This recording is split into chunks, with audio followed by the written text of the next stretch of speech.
You're seeing the overwhelming celebrations in Israel. And again, we're going to have people coming out alive. I'm convinced that President Trump were not elected. This deal was stuck. So this really is a Reagan moment.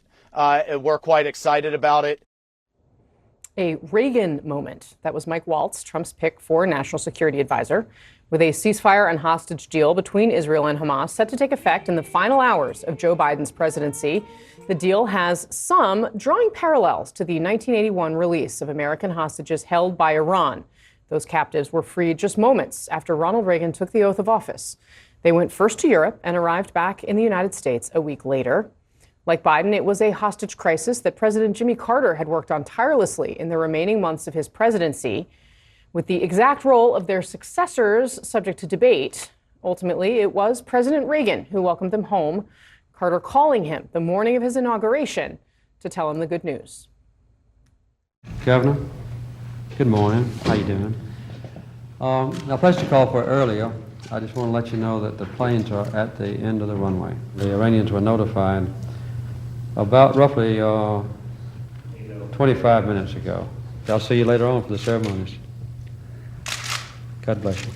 Thank you, sir.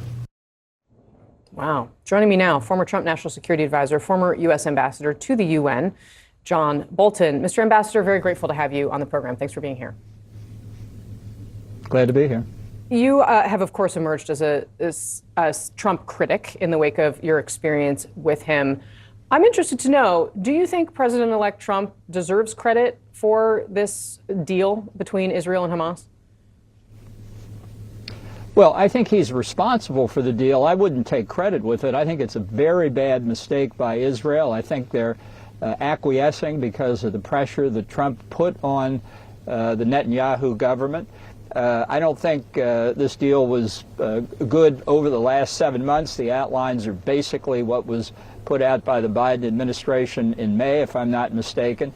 And it doesn't make it any better, the fact that Trump now endorses it. In fact, it contradicts a basic element of Trump's pretty successful efforts in his first term to get American hostages released, which is you don't swap hostages. The Israelis have had a long policy of doing it. I think it's been a long mistake for Israel. I think this is the worst time to give Hamas 6 weeks of a ceasefire or any Israeli withdrawal from Gaza, and I'm very worried it's going to have long-term implications. But I think Netanyahu's doing it because Biden only has 4 days left in office, and he's got 4 years of Trump to face. But it's the wrong way to start. So you come down in many ways with the people to the right of Netanyahu and his government on this question? Well, I come down where Mike Waltz is, at least in this text of an interview with Dan Senor yesterday. He said, I don't like any deal with these sick, evil sons of whatever, and we should never, ever reward the horrendous acts of October the 7th, and said that what you really need to do is cut out the cancer that Hamas represents. By giving a 6-week ceasefire, if it happens, you're giving Hamas the chance to gain hundreds of potential new fighters from the Palestinians being released. Remember, Yahya Sinwar, the now deceased leader of Hamas in Gaza, was a prisoner released by Israel. The terms of this deal, the numbers are a little hazy, but is roughly 50 Palestinian prisoners for every Israeli hostage, some of whom, by the way, are going to be dead. And we don't know how many of the 100 that Hamas is still believed to hold are actually still alive, which demonstrates the barbarity and the cynicism of Hamas playing on the understandable emotions of hostage families for months now, knowing that the hostages were dead. The only negotiation you should have with Hamas is to find any of them who might be left to sign the unconditional surrender. That's the only negotiation I would have with this brutal terrorist group. All right. Sir, I want to ask you about something that we're seeing here at home with the former president who invoked your name, the former president-elect, invoked your name in a post on his Truth Social platform overnight. And it seems to be something of a blacklist for people who worked for or were supported by a number of figures in the Republican Party, including you.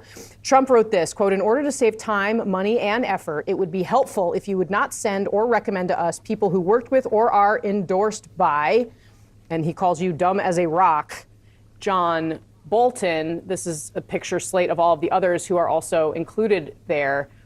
What is your response to this?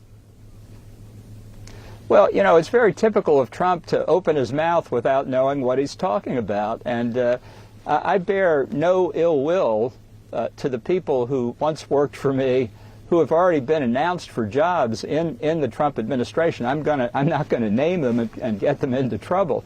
Or the many others that I'm aware of are still trying to get jobs in the Trump administration. So I think that list he's put out there is a pretty good company to be in, and I can't wait for the intrepid journalists at CNN and elsewhere to reveal all the names of these people who have worked for people on the blacklist. What does it say to you that this is how Donald Trump is approaching this as he is set to take office in just a handful of days? Sure. Look, there are a lot of people, and it's normal in a transition. The incoming president's team and their supporters are just in the rapture. Everything's fine. Everything's going to be okay. All things will happen. Everything will be a victory. And for those who say that Trump is reformed, that he's grown, that he's going to be a normal president, this is the kind of thing, like the Mar-a-Lago press conference last week, that demonstrates he hasn't changed at all. It's going to be 4 years, just like the last 4 years.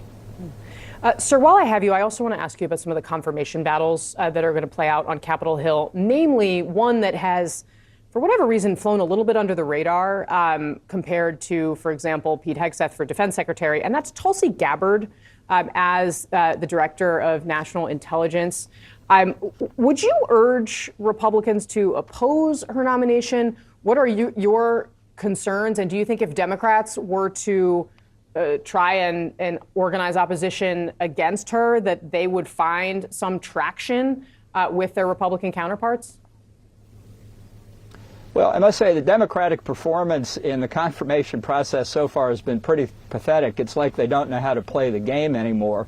But I have thought of all of Trump's nominees, they cover a wide spectrum. 3 are actually dangerous. One was Matt Gaetz, he's gone.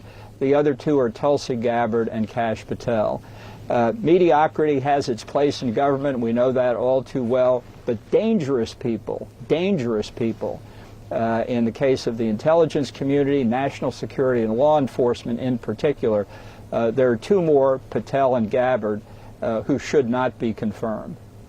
All right. Ambassador John Bolton, I'm very grateful to have you on the show, sir. Thanks very much for coming on with us.